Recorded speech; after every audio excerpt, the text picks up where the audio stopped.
Kadang-kadang jemaah bila tengok itinerary yang kita bagi, yang kita propose tentatif tu kadang-kadang eleh.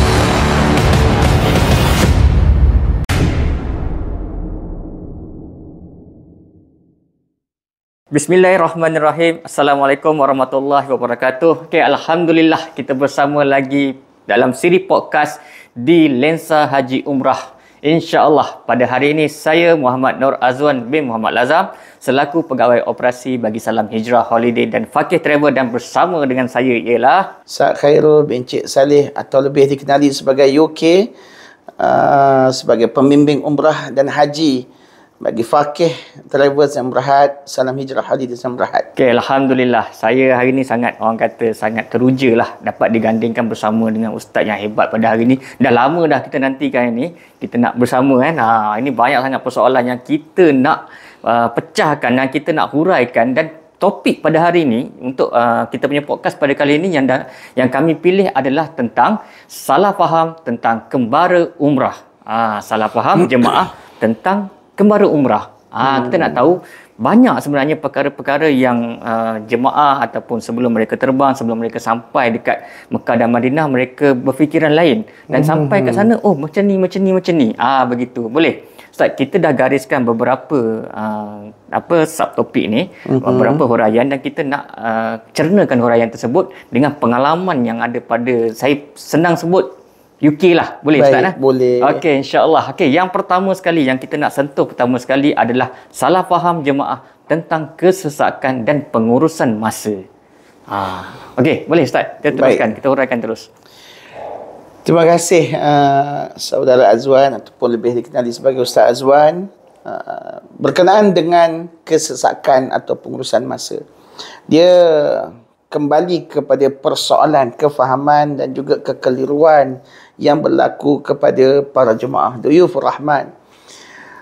Sebelum mereka memulakan perjalanan ibadah ni, kembara ibadah ni, mereka terdedah dengan pelbagai maklumat semasa. Seperti mana yang saya nak jelaskan di sini.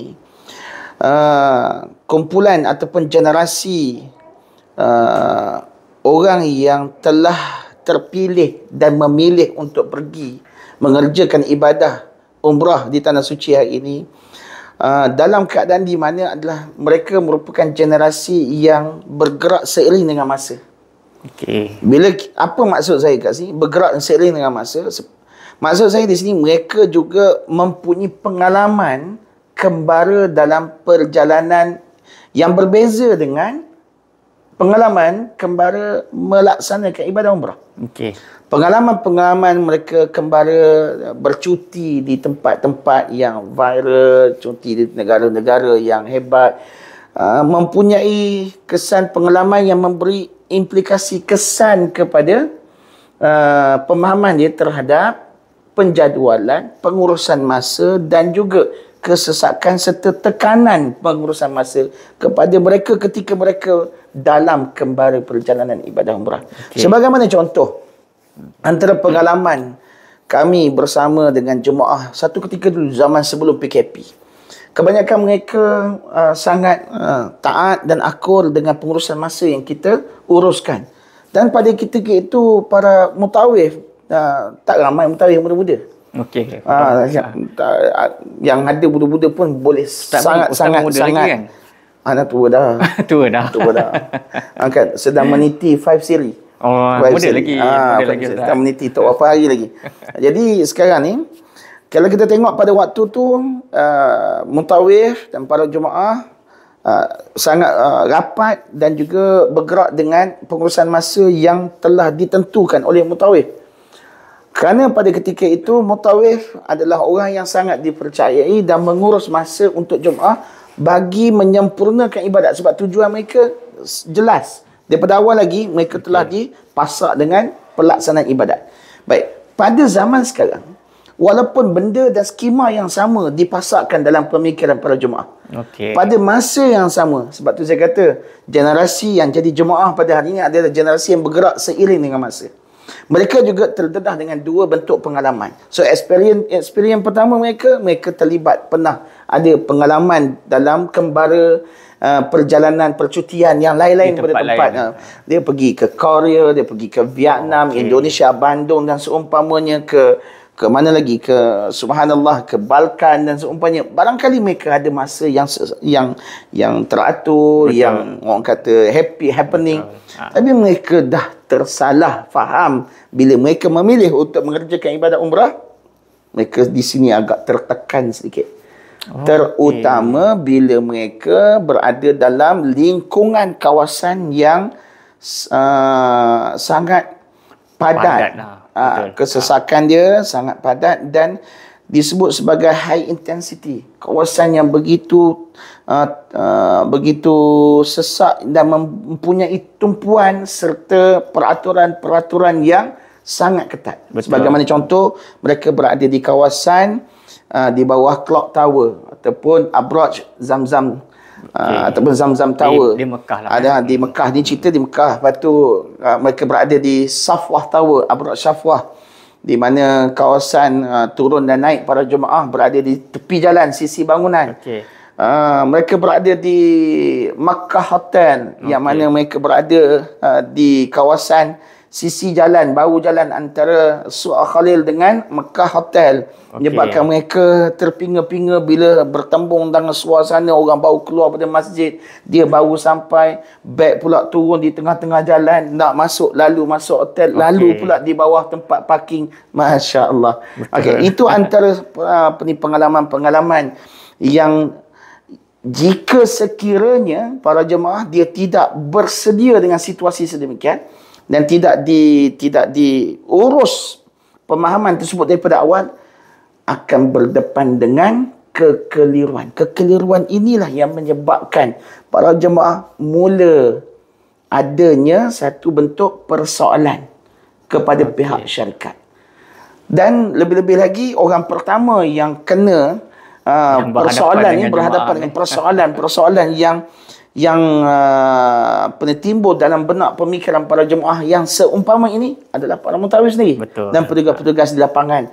Jadi untuk itu kita katakan kesesakan dan pengurusan masa di kota suci dua tanah haram ini adalah satu bentuk masalah yang tak boleh dielak. Betul. Mesti dihadapi. Jadi kita selaku orang yang menawarkan perkhidmatan, kita kena beritahu. Kena educate kepada jemaah. Kena beritahu, kena educate, kena digambarkan, kena sentiasa tunjuk realiti. Betul. Kita tak ada masalah dah sekarang ni. Kita nak tunjuk perkara yang sebenar berlaku. Kita tak perlu selindung dah.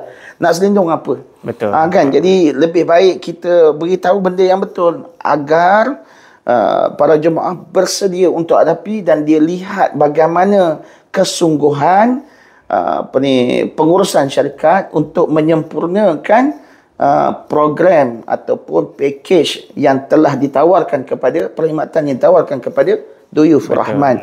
Jadi ajar mereka supaya tunjukkan mereka dalam YouTube, biasakan mereka melihat suasana dan gambarkan sebagai seorang mutawif yang baik dan pengurus perjalanan yang baik, dia akan gambarkan setiap masa kepada jemaah betapa pengurusan masa sangat penting. Kerana keadaan di Mekah dan juga Madinah menuntut kesabaran. Kita jangan cerita bab sabar tapi kita tak mampu untuk menjelaskan apa sebab mereka kena sabar dan kenapa jemaah yang agak critical thinking ni dia akan terfikir pasal nak suruh sabar sangat ni. Betul. Kan? Ada benda yang terselindung ke? Kan? Dia akan timbul awal lagi. Tapi bila kita tak dedah dia, tak didik daripada awal, sampai sana kena situasi-situasi yang saya gambarkan sebentar tadi. Tu pun sikit. Tak sampai 1% lagi. Betul. Kita ada lagi saya simpan dan saya reserve kan. Dia macam mutawif juga lah. Kalau cerita awal dalam kursus sampai ke sana dah tak ada mudah nak cerita. Jadi kita nak gambarkan sebenarnya bagaimana sebenarnya untuk para jemaah ni faham dan nak hadapi. Dan di sinilah sebenarnya kita nak tengok warna sebenar individu sebagai tetamu Allah. Ya, Wallahualam. InsyaAllah betul-betul lah. Apa yang Ustaz gambarkan tadi, betul lah tentang kesesakan, tentang pengurusan masa. Yang ini yang pihak syarikat sepatutnya daripada awal, daripada kita kata daripada kursus umrah lagi telah sepatutnya mendedahkan kepada para jemaah keadaan kat sana. Ustaz dah terangkan tadi kan, bercuti ke tempat lain mungkin tak sama dengan bercuti dengan kembara ibadah. Bukan mungkin lagi. Dia sudah semestinya tak sama. Semestinya totally berbeza. Ya. Jadi dia ingat apabila sampai di hotel, pengurusannya lancar, mudah, bas boleh. Senang ceritalah, kita sampai dengan bas mungkin kalau di tempat lain bas boleh parking dengan mudah depan hotel, bellboy datang bawa turun dengan baik benda semua. Kita ingat benda tu berlaku dengan secara smooth, secara semula jadi, secara seperti yang kita gambarkan. Kalau kita sebagai pembimbing umrah ataupun syarikat tidak menjelaskan kepada para jemaah, mungkin jemaah akan tengok sesuatu benda yang jadi kenapa begini, kenapa kelang kabut begini, sedangkan itulah keadaan di tempat yang terlalu ramai orang. Semua orang nak datang pada tempat yang sama. Nak duduk hotel yang sama. Ustaz dah sebutkan Clock Tower, Safwah Tower kan, Mekah Tower. Kalau bagi jemaah yang tak pernah lagi nak melaksanakan umrah, hotel-hotel yang Ustaz sebut tadi ni adalah di sekitar dataran Masjidil Haram tu saja. Dekat saja sebenarnya. Kita gambarkan itu high classnya. Itu high class. Ya, betul. High class, orang kata bila high class, orang selalu jual hotel, 5 star, standard hotel nak dekat. Betul. Reality bila sampai, macam ni ke 5 star punya pengurusan.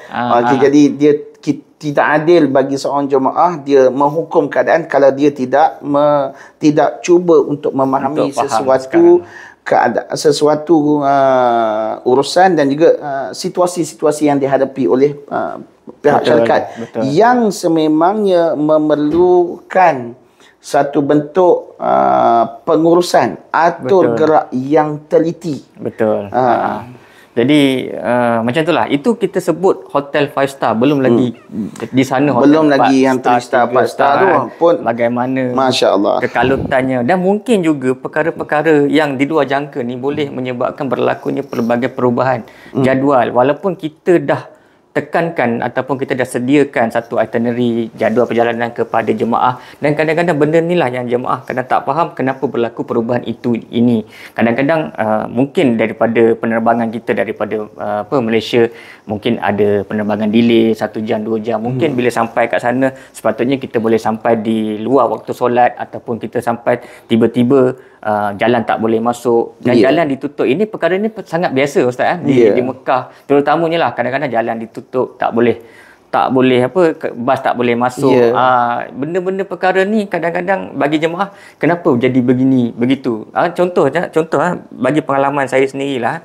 Apabila kita bergerak dalam kumpulan yang kecil, ini pengalaman yang real lah. Bergerak dalam kumpulan yang kecil, kita tidak menggunakan bas sebab bas dia besar kan. Jadi kita ambil alternatif kenderaan, kita ambil kita nama kenderaan coaster pada masa tu.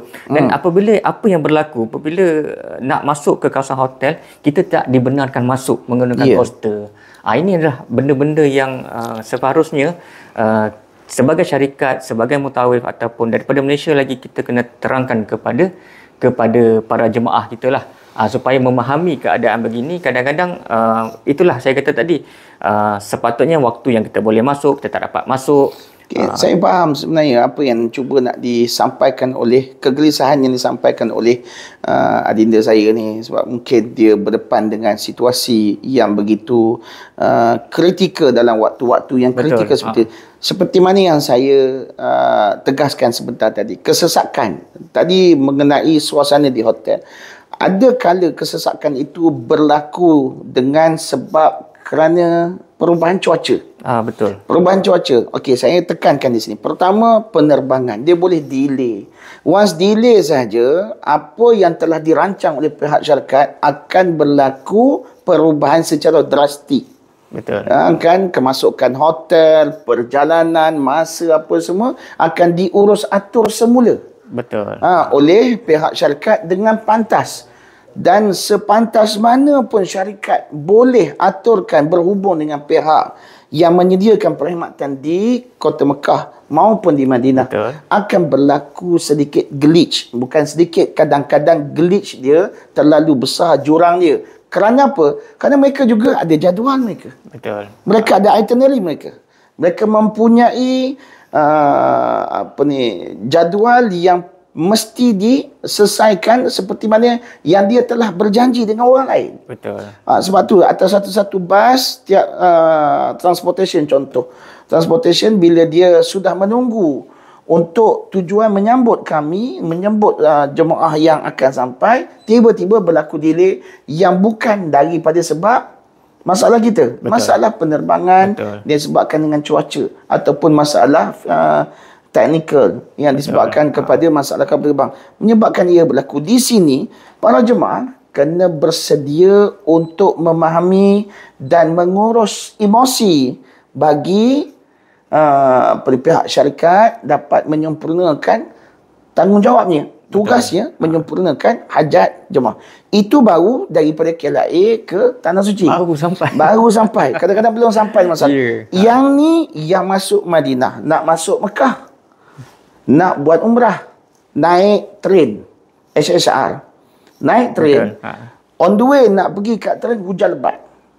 Bila bergerak je, hujan semakin lebat.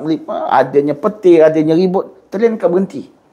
Betul. Dia berhenti dan tak boleh berjalan disebabkan risiko bahaya kepada jemaah penumpang di dalam tu. Betul.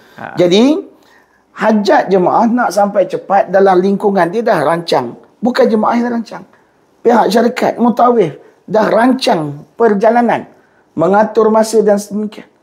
Ada waktunya kita terpaksa berjam-jam tunggu. Betul. Sebagaimana baru ni saya baru pulang. Ada jemaah yang naik train. Tapi ceritanya kami pada Mekah. It's okay lah. Tak adalah stres sangat. Nak umrah kan. Tak adalah rushing sangat. Tak adalah stres sangat. Betul. Tapi jemaah stres. Sebab apa? Dalam perjalanan yang kami naik bas dah sampai 2 jam awal. Okey. Yang dia tak sampai-sampai lagi. Sepatutnya dia sampai awal. Betul.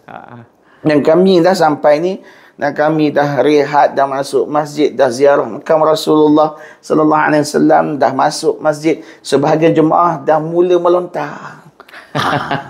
Kan orang yang biasa pergi ke Tanah Suci dia tahulah istilah apa itu lontar. Istilah apa tak ni, sama lontar haji jadi bila tengah-tengah jemaah lain, kawan-kawan lain melontar, tengok jemaah ni baru sampai pedih muka, jadi akan stres. Jadi jemaah kena faham. Ini isu-isu yang di luar kawalan daripada pihak syarikat, luar kawalan daripada pihak pengurusan dan juga mutawif. Itu baru perjalanan SSR yang melibatkan train dan sebagainya. Bas kemalangan. Betul. Mungkin kita tak kemalangan, orang lain kemalangan. Semua apa saja halangan yang menyebabkan perjalanan itu jadi delay, lambat, turut akan menjejaskan perancangan pihak syarikat. Betul. Dan juga apa yang dirancang oleh pihak mutawif untuk jemaahnya. Betul. Jadi untuk itu pihak syarikat mesti bertindak pantas. Sebab tu mutawif yang baik, dia mesti mempunyai strategi, plan dan juga keputusan yang pantas untuk menentukan apa yang perlu dilakukan, apa yang perlu disediakan kepada jemaah bagi menyelaras apa yang telah diatur oleh pihak syarikat. Betul. Sebab kadang-kadang syarikat tak boleh nak berhubung dengan kita. Disebabkan faktor masa. Kita sini siang, sana dekat Malaysia tengah tidur, berlengkur. Telefon memang tak angkat. Kita lebih. Jadi kita kena faham. Betul. So, mutawif kena tahu apa yang dia mesti buat pada ketika itu. Dan sebab tu dia kena tahu apa yang dia kapasiti apa yang dia ada pada ketika itu. Betul. Bagi mengurangkan jurang keresahan pada para jemaah. Betul. Itu satu. Dah 3 dah. Yang keempat, situasi-situasi yang tak terjangka, antaranya sampai-sampai dalam keadaan di mana tidak mengikut spek masa yang tertentu. Kita tak boleh nak pilih. Kadang-kadang penerbangan kita, contoh, yang terbang daripada Malaysia pukul 3.30 petang, pukul 4 petang, pukul 5.30 petang, whatever, tapi petang. Pukul 10 pagi sampai sana petang. Betul. Gedebak, nak keluar sampai ke Mekah antara maghrib dengan isyak. Betul. Okey, baik. Ada pada waktu tu yang isyak lepas sampai di Jeddah dah isyak. Nak keluar pada airport, lebih kurang ambil masa sejam lebih. Nak keluar pada Jeddah, nak pergi masuk Mekah sejam setengah. Sedang elok sampai dalam keadaan di mana orang tengah pack. Betul. Kan? Orang tengah pack. Jadi bas tak boleh masuk. Betul. Bila bas tak boleh masuk, kena tahan, kena tunggu. Bila kena tunggu, mutawif kena bijak. Ni satu. Kita masuk angle mutawif dulu. Kita tak nak tengok jemaah ni macam banyak masalah. Kadang-kadang mutawif, dia tak main peranan. Dia pun sendiri je. Kenapa tu Ustaz tak boleh masuk? Entahlah. Ayat ni ada masalah sikit. Mana-mana mutawif sebut, entahlah, tak tahu. Ni mungkin syarikat. Ni bukan mutawif. Ini bukan mutawif yang baik. Okay. Dia tak patut bercakap macam tu. Sedangkan mereka yang nak jadi mutawif, dia kena tahu bahawa itu bukan masanya untuk boleh masuk. Betul. Walaupun dia tak boleh nak berkomunikasi yang baik dengan pihak-pihak keselamatan dan tertentu, sepatutnya dia tahu apa masalah ni. Tahu apa benda yang berlaku sebenarnya. Jadi dia kena berperanan dengan jemaah sebagai mutawif.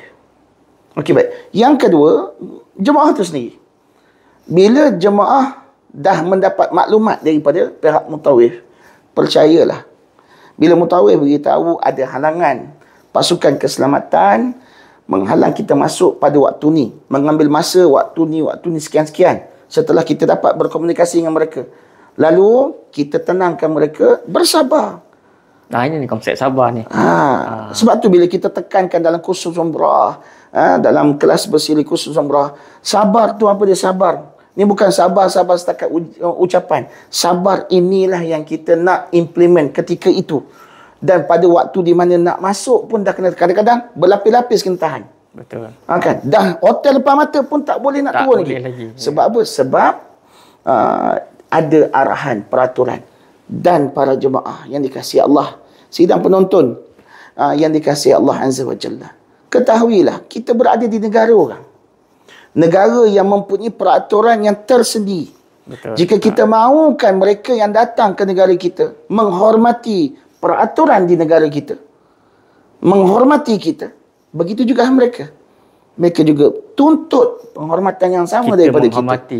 Jadi apa yang mereka telah tentukan pada waktu tu. Dia kata sabar, tunggulah. Betul. Jangan lawan. Okay. Itu yang nak masuk dan nak keluar pun serupa.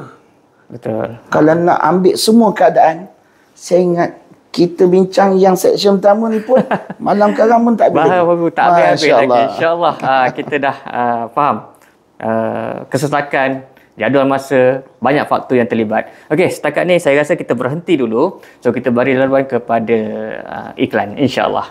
Labbaik Allahumma labbaik, labbaik la syarika laka labbaik. Pernah dengar skem umrah? Iklan lain dapatnya lain. Janji harga sekian, tapi masa nak pergi kena pula tambah harga sekian. Masa iklan katanya dapat hotel 5 bintang, tapi bila sampai, hotelnya besar sikit je dari Liang Lahat. Tulis dekat iklan jarak 200 meter, tapi bila nak sampai tu, jarak hotelnya 2 km pula. Alasan yang biasa kita terima, kena tipu dengan Arab, kena main dengan Arab. Akhirnya jemaah disuruh untuk reda. Dipaksa berdamai dengan takdir. Kami percaya tidak semua syarikat yang melakukan kejahatan dan kezaliman ini. Dan kami di Faqih Travel selaku wakil jualan rasmi Salam Hijrah Holiday dengan ini menawarkan diri untuk menjadi penyelesai bagi isu umrah anda. Untuk makluman anda, Faqih Travel dan Salam Hijrah Holiday merupakan sebuah syarikat yang bersih dari sebarang rekod tambahan caj umrah kepada mana-mana jemaah atau sebarang rekod penipuan pakej umrah. Pakej umrah kembara merupakan pakej yang sangat sesuai bagi mereka yang pertama kali ingin melaksanakan ibadah umrah. Pakej umrah kembara juga sesuai bagi mereka yang berangkat umrah bersama keluarga yang besar ataupun ramai. Pakej umrah kembara ini dilengkapi dengan penginapan Mekah di Hotel Marsah Al-Jariah yang terletak di kawasan Misfalah ataupun Ibrahim Al-Khalil Street dengan jaraknya 250 meter ke Masjidil Haram. Selain dari jarak yang dekat, hotel ini juga dilengkapi dengan saiz bilik yang selesa, lengkap dengan pemanas air, dewan makan dan penyediaan makanan yang menepati cita rasa Melayu dan 4 lift yang memudahkan jemaah di samping ruang lobinya yang luas. Kawasan hotel ini adalah kawasan yang dipenuhi dengan kedai makan, farmasi, kedai runcit dan kedai pakaian. Manakala bagi penginapan Madinah, para jemaah akan ditempatkan di Hotel Dar An-Naim yang terletak di kawasan Sof Wanita pada jarak 120 meter ke pagar 338. Kedua-dua hotel Mekah dan Madinah adalah bertaraf 3 bintang dan makanan disediakan 3 kali sehari. Memang cukup dah. Dari sudut penerbangan, kami di Fakih Travel dan Salam Hijrah Holiday menggunakan Saudi Airlines atau SB sebagai pilihan utama bagi semua pakej umrah kami. Manakala bagi pengangkutan sepanjang para jemaah berada di Arab Saudi, kami menggunakan bas VIP 46 tempat duduk yang selesa dan dilengkapi dengan slot USB. Yang menariknya, pakej umrah kembara ini juga dilengkapi dengan 2 pengiring bagi setiap kumpulan 40 orang jemaah. Maknanya, kami boleh memberikan fokus yang lebih dalam bimbingan dan kebajikan para jemaah di mana nisbahnya 20 orang jemaah, 1 mutawif, 40 orang jemaah pula dengan 2 mutawif. Tak cukup dengan itu, para jemaah akan dibekalkan dengan bimbingan kursus umrah secara online dan offline sebelum keberangkatan. Di Mekah dan Madinah pula, tentu sekali para jemaah akan dibimbing oleh mutawif untuk umrah dan para jemaah juga akan dibawa untuk ziarah Mekah dan 2 sesi ziarah Madinah dengan bimbingan mutawif Malaysia yang terlatih dan berkelayakan. Berpandukan apa yang diajarkan secara tepat di sisi agama, bukannya yang sambil lewa dan bukan pula pengilipur lara. Ada lagi, setiap jemaah akan menerima set bagasi lengkap berupa bagasi 24 inci, bagasi kabin 20 inci, tag bagasi, beg kasut, beg silam, botol spray wuduk, sejadah travel, bantal travel dan ID tag. Wow, lengkap Nanti dulu, macam mana nak kembara jauh-jauh kalau tak ada perlindungan dan pembiayaan perubatan? Kami di Fakih Travel dan Salam Hijrah Holiday menyediakan secara percuma kepada setiap jemaah kami perlindungan takaful dan pembiayaan perubatan percuma sehingga RM8,000 seorang di bawah program Medic Assist Card. Ini baru lengkap. Menariknya di Fakih Travel dan Salam Hijrah Holiday, kami sangat komited dengan penetapan harga yang dikeluarkan pada setiap iklan kami. Kami akan mengemaskini harga pakej bagi setiap 3 bulan. Sekiranya anda membayar pada harga merujuk pada iklan semasa, maka itulah harga yang kami janjikan pada tarikh penerbangan anda. Jangan risau, jangan bimbang kerana setiap apa yang kami iklankan, itulah yang akan kami kotakan. Deposit bagi setiap pendaftaran adalah RM500 seorang dan sekiranya anda mendaftar kurang daripada 3 bulan sebelum penerbangan, tiada deposit dikenakan dan anda perlu melakukan pembayaran secara penuh. Ada lagi, bagi pendaftaran 4 orang jemaah dan ke atas, anda bakal menikmati diskaun sebanyak RM300 seorang. Menarik, kami di Fakih Travel dan Salam Hijrah Holiday mengamalkan jual beli yang telus dan pengurusan yang sistematik di mana semua pembayaran adalah disahkan dengan resit melalui laman web kami dan semua perkhidmatan yang dinyatakan dalam iklan disebutkan dengan jelas dalam invoice dan resit kami. Para jemaah juga akan dimasukkan ke dalam grup seawal 2 bulan sebelum penerbangan dan menerima pengesahan penerbangan dan hotel secara jelas melalui makluman dan hebahan di dalam grup yang ditubuhkan. Tiada lagi risau, tiada juga ragu-ragu. Semuanya jelas dan teratur. Ingat, sekiranya anda lewat mendaftar, harga mungkin berubah, kos mungkin meningkat dan ia akan memberikan tekanan kepada jemaah untuk membayar lebih. Jangan tunggu lagi. Jom daftar umrah bersama kami di Fakih Travel dan Salam Hijrah Holiday, pengurusan umrah paling diyakini di Malaysia. Okay, Alhamdulillah kita bersama lagi dalam Lensa Haji Umrah dalam podcast kali ini dengan tajuk Salah Faham tentang Kembara Ibadah Umrah. Saya seronok mendengar huraian daripada Ustaz tadi dengan panjang lebar tadi tentang kesesakan dan juga pengurusan masa. Okey, yang keduanya kita nak sentuh sikit bab hotel dan juga penyediaan makanan. Apa Ustaz? Saya nak dengar daripada Ustaz dulu. Apa Ustaz ni hotel dan penyediaan makanan? Apa yang orang salah faham ni sebenarnya? Bismillahirrahmanirrahim. sidang pendengar yang dikasihi Allah Azza wa Jalla. Salah faham berkenaan dengan hotel. Dia ada dua ni, hotel dan juga penyediaan makan. Dua yang berbeza ni. Okey, baik. Kita pergi hotel. Hotel, salah faham hotel ni selalunya disebabkan kerana kekeliruan penyediaan package. Disebut Hotel Safwa. Contoh. Okey. Hotel Safwa. Berhati-hati sebab di Mekah memang ada satu hotel nama dia Safwa Hotel. Ingat? Nama bangunan Safwa adalah berbeza dengan Hotel Safwa. Dua yang berbeza tu. Ya, Abraj Safwa tu bangunan ni Safwa Tower. Safwa Tower ni sebelah Clock Tower. Okey. Bila sebut Abraj Safwa ataupun Safwa Tower ni, dalam bangunan Safwa ni ada 4 hotel. Ya. Safwa Hotel, Royal Orchid Safwa Hotel, Dar Iman Safwa Hotel dan juga Dar Al-Ghufran di dalam bangunan Safwa. So ada 4 hotel. Jadi bila ditanya tentang hotel, tanya dalam package tu hotel apa? Okey. Hotel. Kalau disebut hotel dan 4 hotel ni dalam bangunan Safwa tu, mari disebut Dar Iman, Dar Iman, maka itu dalam bangunan Safwa. Sebetul apa yang dinyatakan dalam package. Package hotel bangunan Safwa. Okey, hotel mana ada 4 hotel. Itu terpulang di link pihak syarikat. Baik. Sama juga dengan Clock Tower. Dia kata hotel Clock Tower. So tak ada nama hotel Clock Tower, tapi ada hotel dalam Clock Tower. So ada 7 hotel dalam tu, tunggu syarikat akan tentukan. Baik. Kalau Safwa Hotel ada dekat belakang Taukid, bapak jauh. Kan dalam jauh, bapak jauh. Jadi kena hati-hati. Dan ada juga package dia tulis, package Safwa. Rupa nama package Safwa. Bukan Hotel Safwa. Bukan. Package Safwa. Rupa hotel Nung jauh, Lee Meridian 2 km. Allah Akbar. Kan? Ada yang disebut Hotel Lee Meridian. Kan? Okey. Jadi orang bila tekan Lee Meridian, orang nampak hotel depan, istana dekat dengan Masjidil Haram. Sampai sana, kena naik bas tau. Kenapa?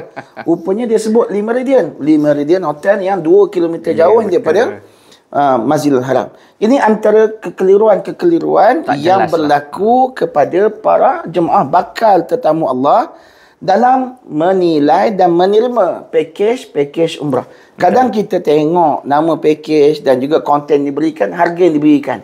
Kita dapat di atas pengalaman kita yang belas tahun dengan industri ini, kita dapat buat satu conclusion. Harga tersebut relatif tak dengan konten yang ditawarkan. Kadang-kadang bila disebut package Safwa, harganya murah, pelik. Boleh sebut Ustaz? Berapa harga tu, anggaran tu? Okey, baik. Kalau hotel radius dia 300 meter ke bawah. Maknanya 300 meter ke 50 meter. 50 meter tu pintu bangunan hotel ke dataran. Bukannya pintu hotel ke dalam Kaabah. Bukan lobi hotel keluar dataran. Bukan. Dia ke dataran. Kita tak boleh cakap begitu, tu tak betul. Betul. Dan pintu bangunan hotel. Bukan pintu bilik kita. Pintu bangunan hotel. Bukan pintu hotel. Lobi tu bukan lagi. Bukan pintu bangunan hotel ke dataran 50 meter. Reasonable. Itu baik, reasonable. Baik. Kalau radius dia 300 meter ke bawah tu, makna kalau dalam 12 hari 10 malam, package dia yang reasonable makna 9,000 ke atas. 9,000 dan ke atas. Betul. Kurang dari 9,000, hati-hati. Kena tengok. Barangkali kekurangan tempoh masa dekat Mekah. Okay. Ataupun ada beberapa khilaf dekat situ, mungkin tak ada makan. Mungkin tak ada makan langsung. Mungkin breakfast saja. Sarapan pun kadang mungkin tak ada. Mungkin tak ada. Yelah, nak sarapan sendirilah maksudnya. Jadi dia tu below than 9,000 memang tak boleh seorang tu untuk menempatkan jemaah dekat situ. Kalau tempatkan jemaah dekat situ, maknanya dia cari penyakit. Kan? Ataupun mungkin dia tempatkan juga, dia duduk 3 malam je. Selebihnya 3 malam, hari keempat tu dah keluar. Ataupun 3 hari 2 malam. Ada syarikat yang tergamak buat macam tu. Kan? Jadi semuanya jemaah kena pastikan penilaian itu berdasarkan pada maklumat yang reliable dengan apa yang ditawarkan berdasarkan harga. Betul. Jadi untuk mengetahui lebih detail, kita tanya dengan pengetahuan-pengetahuan yang berpengalaman. Dan sebenarnya maklumat ni kalau nak Google pun, mereka yang tak ada pengalaman ke Tanah Suci, dia tak akan dapat maklumat yang tepat. Betul. Dia tak akan dapat maklumat yang tepat. Jadi nasihat saya, jangan takut tanya orang yang dah biasa pergi. Terutama mutawif. Mana yang kenal Mana yang dikenal, dan cari mutawif yang bukan jenis orang yang meletakkan kepentingan peribadinya terhadap knowledge yang diperlukan, maklumat yang diperlukan oleh para jemaah. Baik, itu mengenai hotel. So mengenai hotel, kita banyak lagi boleh kita bicarakan mengenai hotel. Cuma apa yang nak ditekankan, soal 5 star, 3 star sebenarnya bukan terletak pada jarak semata-mata. Betul. Sebab ada 5 star yang jarak dia 100 meters. Kan? Betul. 100, 150, 180 meter. Betul. Ada yang 300 meter 5 star. Betul. Hotel yang ada jejambat tengah-tengah macam KLCC tu. Iaitu 400 meter. Ya. Itu 5 star. Anjum hotel antara hotel 5 star. Betul. Nak sampai ke pintu di mana masuk pergi ke dataran tawaf untuk mengerjakan ibadah umrah, jarak ni pun boleh tahan Betul. paling jauh. Tetapi 5 star yang nak dipahami adalah servis hotel. Betul. Pengurusan dalam hotel, servis hotel, penyediaannya. Dengan dengan biliknya, kemasan biliknya, servisnya, dan juga keselesaannya. Okey, baik. Pada masa yang sama, dalam pakej yang menjadi perhatian setiap jemaah ni adalah mengenai food and beverages, iaitu makan dan minum. Dalam pakej disebut FB. Ingat, tu bukan Facebook. Itu adalah full board. Full board tu apa? Nanti dulu kita terang full board. Dan BB itu bukan Bukit Bintang, itu breakfast only. Okey, baik. Yang kita tekankan. Baik. Full board ada 2 method penyediaan. Full board yang pertama, breakfast, lunch and dinner provided by hotel services. Maknanya dalam package tu tuan-tuan bayar kepada hotel melalui TA, travel agent, mengurus makan minum jemaah di hotel. Tapi percayalah, siapa yang bayar package full board makan ketiga-tiga waktu makan ini di hotel yang bertaraf 5 star, maka package dia tak boleh kurang pada 15,000. Betul. Itu realiti. Tak boleh kurang 15,000. Tapi kalau dia berada di kawasan ajian ataupun dia berada di kawasan atas daripada ajiat, ataupun dia tak ada dah, belakang tu dah tak ada dah. Okey, atas pada ajiat. Maka full board yang ditawarkan oleh hotel, maka makanan yang disediakan oleh pihak banquet dia yang bekerjasama dengan caterer luar di hotel. Betul. Maka dia akan buat secara buffet. Macam 5 star juga sama. Cuma makanan, kualiti makan, value of food and beverages tu tak sama lah. Tak sama dengan hotel 5 bintang. Sebab apa? Yang 5 star tu makan tengah hari dia untuk satu kepala 130 sehingga 180 rial. Tak kurang daripada nilai tersebut. Tu range that price. Rial bukan daripada RM. Bukan 130. Ada murah sikit baru ni di Safwah Royal Orchid lah 110 rial. Seorang Seorang. Satu kepala kita makan satu sekali makan, bukannya untuk 5 malam, untuk 6 malam. Tak, sekali makan. Itu untuk tengah hari. Bayang kalau duduk 5 malam.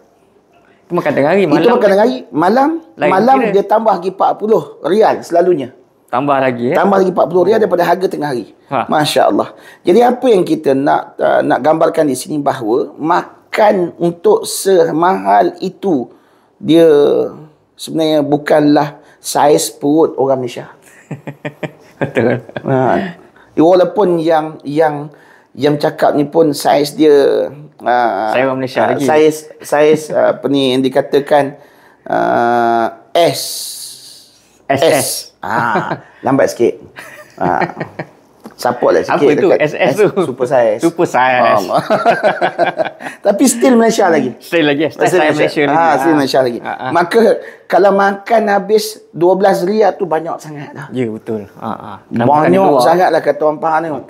Parak dia kata. Kan. Dan maknanya nak ceritanya apa yang ditawarkan di dalam package, bila package semahal itu dan dia sebut Facebook pula full board, maka itu adalah nilai makan yang mahal. Betul. Okey, baik. Jadi kalau dia sebut full board, ada yang sebut duduk hotel 5 star, full board dia bagi.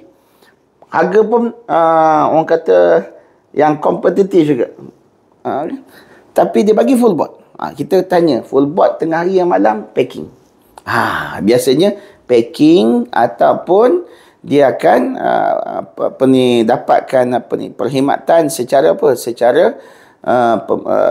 belian sendiri. Bukan dapat perkhidmatan, maknanya syarikat dia pulangkan kembali duit makan kepada jemaah. Jadi jemaah bebas untuk beli makan tengah hari malamnya di mana-mana pada waktu bila. Sebab selalunya package itu akan dapat drop jauh harga dia. Dia dapat save lah. Baik. Jadi jemaah kena faham kenapa boleh jadi harga sekian-sekian. Rupanya dia buat macam ni. Dia packing. So dia beli dekat luar. Dekat luar mungkin harga atas satu kepala 60 ke 80 riyal. Ataupun 50 riyal. Tengok pada kualiti makanan yang telah ditempah. Ya, betul. Kuantiti dan kualiti makanan yang ditempah. Tapi setakat ni yang packing pun sedap-sedap. Kan? Okay, baik. Juga. Alhamdulillah. Jadi ini adalah senario bentuk penyediaan F&B di hotel-hotel di Mekah. Jadi orang tak bolehlah untuk buat perbandingan dengan mana-mana package. Kenapa package ni mahal? Kenapa package ni murah? Kenapa dia murah tapi masih ada full board? Kenapa begini? So kita kena faham. Nampak sama. So kita kena faham dan para jemaah juga kena usahakan untuk faham. Ya. Kan? Jadi dia kena sesuaikan dengan dia punya pertama kemampuan perbelanjaan dia. Betul. Okey, baik. Yang kedua, datang pula isu bila makan di hotel ni, bila sebut Asia meal ataupun kadang-kadang kita ni terbaca dia tulis itu Malaysia meal. Tapi hakikatnya dekat sana amat kurang orang Malaysia yang dapat menyediakan makan. Tukang masak tu tukang masak Malaysia tu tukang makan ramai tukang masak Malaysia ni amat kurang. Jadi kebarangkalian yang menyediakan makan minum untuk jemaah Malaysia ni dari kalangan orang Thailand, orang Indonesia, kadang-kadang orang Bangladesh. Kan? Ya, betul. Jadi kualiti makanan secara bundle ni berbeza lah.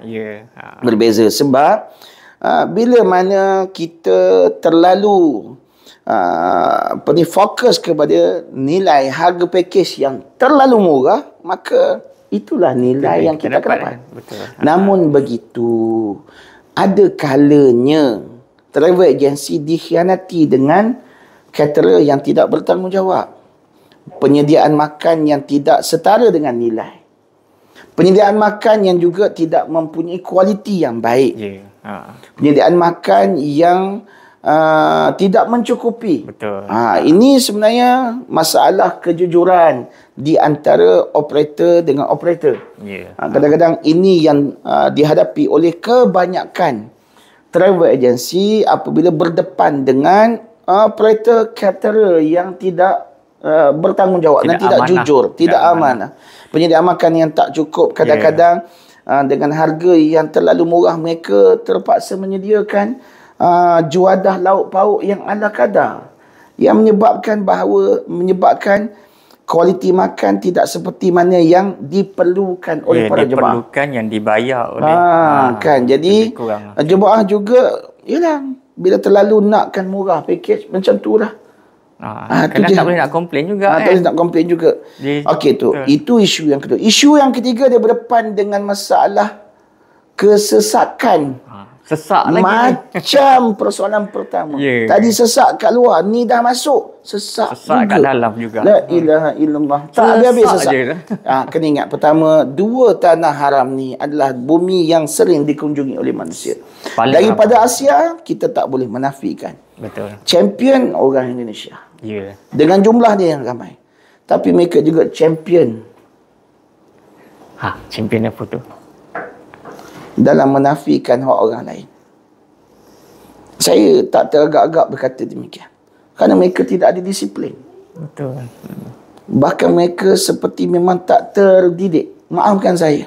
Selfish lah. Dan kadang-kadang jemaah kami terpaksa beralah dengan sikap agak robustnya mereka untuk berebut dapat makanan. Betul. Dah makan, ambil lagi.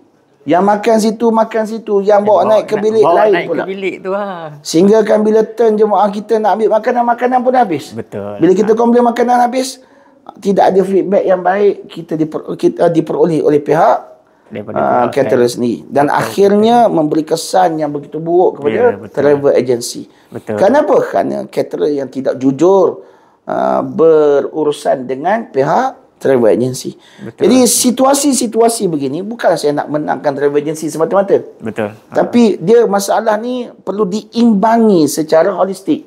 Kenapa? Kerana kadang-kadang jemaah sendiri yang mahu harga package dia murah. Yalah. Dan kadang-kadang bila mana pihak syarikat terpaksa menyediakan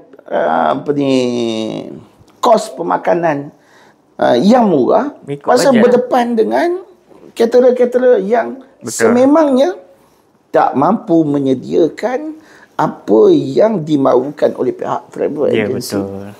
Jadi termasuk jugalah dalam isu beratur. Kan, sebab tu kita katakan jemaah ni kalau nak makan, kita berharap mereka dapat berbelanja sendiri dulu. Supaya apa? Supaya tak kecewa bila balik hotel, terutama bila di Madinah. Di Madinah dia tak banyak sangat peluang pilihan untuk makan. Kalau ada restoran pun sekarang ni bagusnya banyak restoran Pakistan. Adalah sikit peluang untuk kita menjamah makanan yang berbeza sedikit daripada apa yang tersedia dekat pihak caterer di hotel. Betul. Jadi para jemaah berusaha untuk lebih sedikit mengambil tahu berkenaan dengan situasi penyediaan makan minum di Madinah dan Mekah. Semoga para jemaah perolehi konten package yang terbaik dengan pilihan masing-masing. InsyaAllah. Okey. Kita dah dengar panjang lebar tadi berkaitan dengan hotel, penyediaan makanan. Dan insyaAllah lepas ni kita sambung lagi dengan dua lagi poin yang juga penting, dan kita berehat terlebih dahulu. InsyaAllah. Kita pernah pergi umrah atau mungkin ini kali pertama berangkat untuk umrah. Kita bawa ibu ayah kita, bawa anak-anak kecil. Jadi kita perlukan hotel yang dekat dengan masjid, bilik yang luas, sistem hotel yang tak pening, tak kena tukar-tukar lift, kemudahan yang lengkap. Tapi bajet kita tak terlalu besar. Kami di Fakir Travel selaku wakil jualan rasmi Salam Hijrah Holiday dengan ini menawarkan diri untuk menjadi penyelesai umrah anda. Pakej umrah premium merupakan pakej yang sangat sesuai bagi mereka yang mementingkan keselesaan yang lebih pada bajet yang agak terhad. Pakej umrah premium dilengkapi dengan penginapan Mekah di Hotel Hilton Convention bertaraf 5 bintang yang terletak di kawasan Jabal Umar. Ada sedikit pendakian dengan jarak hotel 100 meter ke Masjidil Haram. Ia terletak betul-betul di seberang dataran Masjidil Haram. Selain dari jarak yang dekat, hotel ini juga dilengkapi dengan saiz bilik yang sangat luas, lengkap dengan pemanas air, set streka, dewan makan dengan hidangan makanan yang mewah, pelambakan lift yang memudahkan. Di samping lobinya yang luas dan amat selesa. Hotel Hilton Convention terletak di kawasan bersebelahan dengan Suk Al-Khalil yang menjadi tumpuan orang ramai untuk membeli belah dan mendapatkan makanan. Kerana di bangunan ini terdapat lambakan kedai-kedai makanan yang sedap dan popular. Antaranya Al-Baik, Romansiah, Hadis Burger, Redan dan banyak lagi. Bagi penginapan di Madinah pula, para jemaah akan ditempatkan di Hotel Darun Naim yang bertaraf 3 bintang yang terletak di kawasan Saf Wanita pada jarak 120 meter ke Pagar 338. Bagi pakej umrah premium, kami menyediakan pakej hotel di Mekah dengan sarapan sahaja sahaja, manakala 3 kali makan di Madinah. Anda boleh membeli makanan dan menikmati juadah yang pelbagai dari pembelian anda sendiri di mana-mana restoran berdekatan hotel. Dari sudut ini, para jemaah lebih lapang untuk menyusun jadual harian sama ada untuk makan atau ibadah. Dari sudut penerbangan, kami di Fakih Travel dan Salam Hijrah Holiday menggunakan Saudi Airlines ataupun SB sebagai pilihan utama bagi semua pakej umrah kami. Manakala bagi pengangkutan sepanjang para jemaah berada di Arab Saudi, kami menggunakan bas VIP 46 tempat duduk yang selesa dan dilengkapi dengan slot USB. Yang menariknya, pakej umrah premium ini dilengkapi dengan 2 pengiring bagi setiap kumpulan 40 orang jemaah. Maknanya, kami boleh memberikan fokus yang lebih mendalam pada bimbingan dan kebajikan para jemaah. Tak cukup dengan itu, para jemaah akan dibekalkan dengan bimbingan kursus umrah secara online dan offline sebelum keberangkatan ke Tanah Suci. Para jemaah juga akan dibawa untuk ziarah Mekah dan 2 sesi ziarah Madinah dengan bimbingan mutawif Malaysia yang terlatih dan berkelayakan, berpandukan apa yang diajarkan secara tepat di sisi agama, bukannya yang sambil lewa dan bukan pula penglipur lara. Ada lagi, setiap jemaah akan menerima set bagasi lengkap berupa bagasi 24 inci, bagasi kabin 20 inci, tag bagasi, beg kasut, beg silang, botol spray wuduk, sejadah travel, bantal travel dan ID tag. Wow, lengkap Nanti dulu, macam mana nak kemara jauh-jauh kalau tak ada perlindungan dan pembiayaan perubatan? Kami di Fakih Travel dan Salam Hijrah Holiday menyediakan secara percuma kepada setiap jemaah perlindungan, takaful dan pembiayaan perubatan percuma sehingga 8,000 Saudi Riyal bagi seorang di bawah program Medic Assist Card. Ini baru lengkap. Menariknya di Fakih Travel dan Salam Hijrah Holiday, kami sangat komited dengan penetapan harga yang dikeluarkan pada setiap iklan kami. Kami akan mengemas-kini harga pakej kami setiap 3 bulan. Sekiranya anda membayar pada harga merujuk iklan semasa, maka itulah harga yang kami janjikan pada tarikh penerbangan anda. Jangan risau, jangan bimbang, kerana setiap apa yang kami iklankan, itulah yang akan kami kotakan. Deposit bagi setiap pendaftaran adalah RM500 seorang, dan sekiranya anda mendaftar kurang daripada 3 bulan sebelum penerbangan, tiada deposit dikenakan dan anda perlu melakukan pembayaran secara penuh. Ada lagi, bagi pendaftaran 4 orang jemaah dan ke atas, anda bakal menikmati diskaun sebanyak RM300 seorang. Menarik, kami di Fakih Travel dan Salam Hijrah Holiday mengamalkan jual beli yang telus dan pengurusan yang sistematik, di mana semua pembayaran disahkan dengan resit melalui laman web kami dan semua perkhidmatan yang dinyatakan dalam iklan disebutkan dengan jelas dalam invoice dan resit kami. Para jemaah juga akan dimasukkan ke dalam grup seawal 2 bulan sebelum penerbangan dan menerima pengesahan penerbangan dan hotel secara jelas melalui makluman dan hebahan di dalam grup yang ditubuhkan. Tiada lagi risau, tiada juga ragu-ragu. Semuanya jelas dan teratur. Ingat, sekiranya anda lewat mendaftar, harga mungkin akan berubah, kos mungkin meningkat dan ia akan memberikan tekanan kepada jemaah untuk membayar lebih. Jangan tunggu lagi. Jom daftar umrah bersama kami di Fakih Travel dan Salam Hijrah Holiday, pengurusan umrah paling diyakini di Malaysia. Okay, bismillahirrahmanirrahim. Alhamdulillah, kita sambung balik podcast kita dengan bersama dengan Ustaz UK lah, senang InsyaAllah kita dah bincangkan 2 tadi topik kesesakan dan juga makanan di hotel, tentang salah faham 2 perkara ini. Dan yang perkara yang ketiga ni adalah perkara yang kadang-kadang menjadi dilema jugalah jemaah yang datang umrah, pergi umrah bersama dengan syarikat, bersama dengan para mutawif. Kadang-kadang bila mereka melihat daripada program itinerary, seolah-olah seperti syarikat travel agency telah menyusun aktiviti daripada awal, daripada A sampai Z, daripada datang dan juga balik, seolah-olah benda ni mengikat mereka daripada untuk kita kata lebih fleksibel dengan jadual yang telah ditetapkan ni. Dan inilah yang kadang-kadang yang rasa saya menyebabkan ramai di antara jemaah kita mencuba untuk terbang atau pergi umrah secara yang kita kata DIY itulah Boleh tak Ustaz uraikan sebenarnya apa fungsi syarikat ataupun apa sebenarnya itinerary, apa di sebalik perkara-perkara yang menjadi dilema salah faham kepada jemaah kita ni? Baik. Berkenaan dengan situasi ataupun dilema para jemaah dan bakal jemaah ataupun jemaah yang pernah pergi mengerjakan ibadah untuk pergi lagi. mereka seringkali mempunyai satu bentuk gambaran bahawasanya seolah-olah pengalaman pergi dengan travel agency ni pengalaman yang mengikat ataupun mengongkong gitu. Mengongkong, lebih tepat lah. tidak puas untuk bergerak. Ya. Saya ingin bertanya terlebih dahulu. Betul ke mengongkong? Itu dia. Satu soalan. Betul ke mengikat? Soalan kedua. Dan betulkah mutawif ataupun pihak syarikat mengawal pergerakan jemaah? Betul. Istilah mengawal tu maksudnya tak boleh tu, tak boleh ni. Betul ke? Banyak sangat. Pantang larang mungkin. Okey, baik. Saya pergi yang ke persoalan yang ketiga.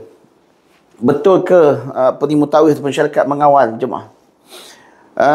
Saya akan jawab ya dan tidak. Ya, dari sudut pandang betul. Okey, ya dari sudut pandang betul.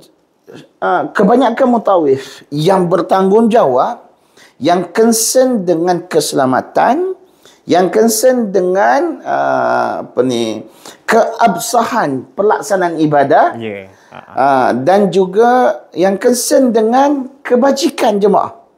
So mereka yang ada tiga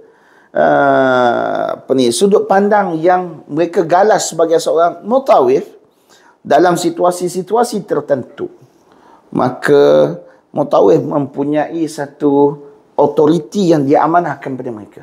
Ya. Supaya apa? Supaya mereka dapat memberikan satu jaminan kepada ahli waris setiap jemaah yang datang bersamanya, bawa dan pulang bersama dalam keadaan selamat. Ya, tanggungjawab. Itu dia. Baik. Sebagaimana contoh. Ada kali jemaah dia minta nak pergi ke Jabal Nur. Jabal Nur. Kan? Jemaah tahu tak Jabal Nur tu Ustaz? Sebut-sebut ni kadang ada jemaah dia tak aware pun sebenarnya. Okey, Jabal baik. Nur kat mana ni? Jabal Nur ni selalunya dia orang tahulah sebab dia orang tengok pasal apa tarikan Gua Hira. Gua Hira. Terangkan sikit lah. Okey, baik. Jadi nak rukah tu kata tempat kita orang faham rukah tu kan. Nak panjat. Ustaz ni dah orang faham ni. Nak panjat ke Jabal Nur tu. Nak daki, nak hiking lah bahasa sekarang. Bukanlah satu tempoh masa yang yang sekejap. Sebab nak naik ke kaki bukit pun kena naik dengan kereta. Kalau naik dengan bukan kaki ni, alamat sampai dekat kaki bukit Nur tu, kat atas tu gelai kaki sebiji-sebiji kan. Tak ada Nur dah kat atas. Tak ada Nur dah kan. Hilang harapan kan. Nak saiz badan macam ni kan. Ya Allah. Okay. Dalam keadaan di mana dia merugikan jemaah. Saya yakin mutawif dia tak larang. Bahkan nak berjalan mutawif suka. Betul. Tapi kadang-kadang mutawif dia tengok keadaan jemaah yang ada potensi untuk berdepan dengan kecederaan. Satu. Yang kedua, kebimbangan dia dalam keadaan dia mana dia bertugas nak bawa satu grup, ada jemaah dia yang sakit. Yang sakit mungkin 1-2 orang. Tapi usia mereka, usia yang di mana dalam lingkungan, usia yang logiknya memang usia tunggu mati. Allah Akbar. Logiknya. Ya. Kan? Kalau dah lebih pada 65 ke atas, 60 ke atas ni, usia yang mana kita kena beri perhatian serius. Walaupun dia kata demam ni. Kita ziarah dia, demam dia agak teruk, agak nak bangun tak boleh. Mutawif dia kena sentiasa bersedia. Aware dengan telefon dia. Dan dia kena ada dekat dalam lingkungan radius bila perlukan dia kena sampai. Dia kena ada. Andai kata dia tengah panjat bukit. Sudah. Berlaku apa-apa berjemaah. Jemaah yang rasa frust, mutawif tak nak bawa tu, dia nak bertanggungjawab. Betul. Bila berlaku sesuatu. Yang ni yang menjadi tanggungjawab, beban di atas bahu seorang mutawif. Yang tak boleh difahami oleh mana-mana jemaah. Kena pula jemaah yang hanya ada kecenderungan untuk berhibur. Ini yang dikatakan salah faham terhadap kembali umrah. Betul. Bukan mutawif itu tak nak bawa. Dan bukanlah mutawif itu tak nak. Mana manusia yang tak ada perasaan untuk bersosial? Mutawif ustaz pun orang. Sama je. Kan? Nampak keluar janggut ni kan? Ya. Janggut ni Panjang bulu sikit janggut, Ustaz. bulu hitam lah. Belum keluar lagi. Belum lagi, ya. Emas. Kalau emas ni keluar koncaga dah. Bukan putih lah. Kan? Jadi nak menunjukkan bahawasanya mutawif dia ada pertimbangan yang rasional sebelum dia memutuskan untuk pergi atau tidak ke satu-satu tempat. Betul. Walaupun dia bersemangat untuk bawa jemaah pergi ke sini sebelum sampai actual event, ada jemaah sini tergolek, jemaah sana tergolek. Dia nak tinggal, seorang mutawif bertanggungjawab. Dia takkan tinggal. Kalau dia tinggal, jadi apa-apa. Tak jadi tak apa. Betul. Kita tak boleh kata, tak apa tu, selamat tu Allah ada. Memanglah Allah ada. Tak kena lagi, tak apa. Kena, makan tak habis. Kan? Satu. Yang kedua, bila ada jemaah yang berdepan dengan mutawif jenis, memang saya akui, banyak benda dia kata tak boleh. Tu tak boleh, tak boleh. Biasanya, dia dalam dua isu. Isu ibadah dan isu yang berhubung dengan jemaah mau bergerak keluar daripada kawasan tertentu di luar pada kadar kemampuan untuk pihak syarikat sediakan. Tapi dia nak pergi sendiri, mutawif tak berani nak bagi.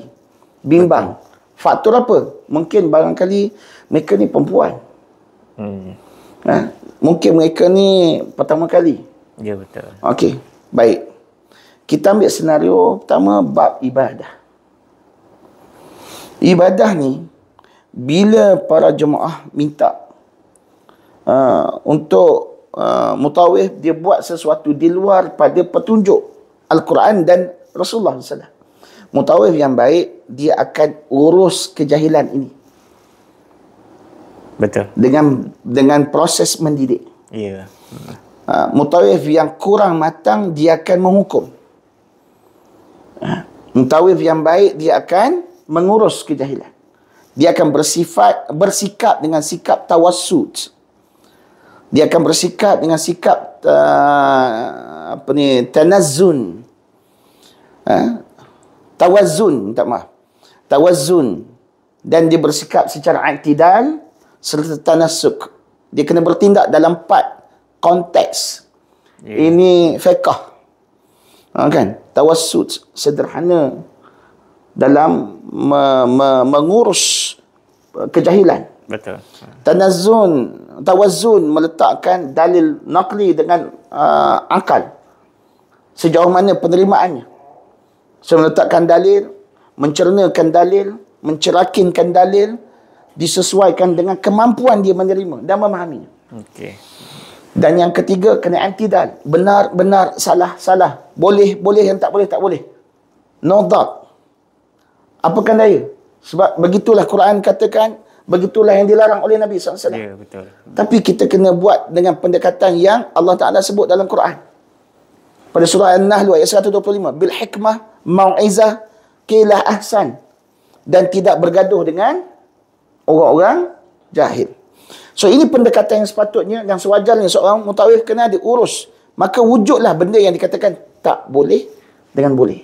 Ya. Okey, baik. Jika dia berjaya urus dengan baik, tak ada isu pada jemaah. Tapi bila berhubung dengan isu-isu luar daripada ibadah, contoh nak ajak pergi pasar raya dekat Jafariyah, Kak Kiah, jauh sikit. kan. Dia ada ketika mutawif kata, tak payahlah. Kan? Okay. Sebab apa? Sebab mutawif tu sayang jemaah. Sayang tu bukan sayang mengatal tak. Maksudnya dia sayang duit. Sebab nak beli barang yang nak beli tu, kan, dekat Coket banyak. Ke mana? Dekat GM ada. Ya. Benda lagi yang dekat Pudu tu benda. Ada nama tu? Kenanga. Kau duduk Melaka pun tahu. Jadi atas pertimbangan tu kadang-kadang mutawif kata tak payahlah kak, tak payahlah bang. Kan? Betul. Nak beli kain berbanda-banda yang dia punya kadang-kadang mutawif dia fikir dari sudut lain. Jemaah ni interpret mutawif ni banyak songi. Bukan banyak songi. Pertama, dia fikir untuk meringankan beban dan mendidik jemaah. Betul. Agar tidak mensia-siakan waktunya untuk shopping. Nak shopping, kita shopping lah betul-betul dekat KL ni. Ya. Kan? Tapi ketika berada waktu yang terhad dengan perjalanan sejauh hampir 10,000 kilometer, tiba-tiba nak shopping, buang masa hampir separuh hari, kenapa tak duduk dalam masjid? Ya. Yang ni education yang mesti dimasukkan dalam jiwa ni. Yang ni kena penting. Itu kadang-kadang jemaah rasa macam mutawif mengongkong. Bukan mengongkong. Mutawif, itulah peranan dia. Ya. Betul. Sebagai pembimbing. Sebab dia nak jawab dengan Tuhan esok. Sebab jemaah yang bayar mutawif untuk bimbing dia. Dan bila mutawif membezakan antara perkara ma'asi dengan perkara yang boleh lebih patut dilakukan oleh seorang yang sampai mencari keredaan Allah, tidak diatur ke arah itu. So apa makna dia sebagai seorang mutawif? Dia pula sama naik jadi penghibur dunia. So apa makna ni? Betul. Sebab tu timbul persoalan kata mutawif macam bukan kongkong. Kan? Ya. Okey, baik. Itu segmen yang ketiga. Segmen yang kedua yang berhubung dengan itinerary yang dikatakan mengongkong. Bukan mengongkong. Kita kena ingat. Kita datang dalam satu grup yang besar. Ya. Dan pelbagai watak. Ada orang tua, ada berkursi roda. Ada yang bergerak dia slow. Jadi mutawif dia ada satu penilaian antara mengurus transportation untuk bergerak. Contoh nak pergi ke satu tempat. Mutawif tahu pergerakan jemaah dia sejauh mana kemampuan untuk reach dengan waktu yang sewajarnya pada waktu nak bergerak. Jadi dia letakkan waktu-waktu tertentu agar semua jemaah bersedia dan dia boleh urus transportation pada waktu yang wajar. Betul. Jadi pada ketika ni yang sihat segar bugar, dia terasa macam kena sidai. Bila dia terasa macam kena sidai, waktu ni dia mula rasa frust.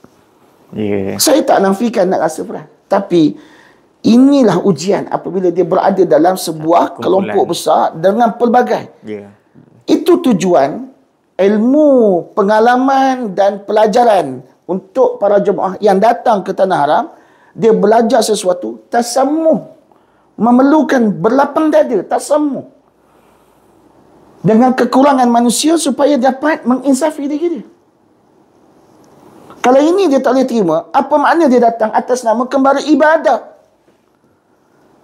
Tapi kalau dia nak dia selesa dan dia menguasai itinerary, so beritahu pihak syarikat, beritahu mutawif bahawa dia nak bergerak dengan bebas.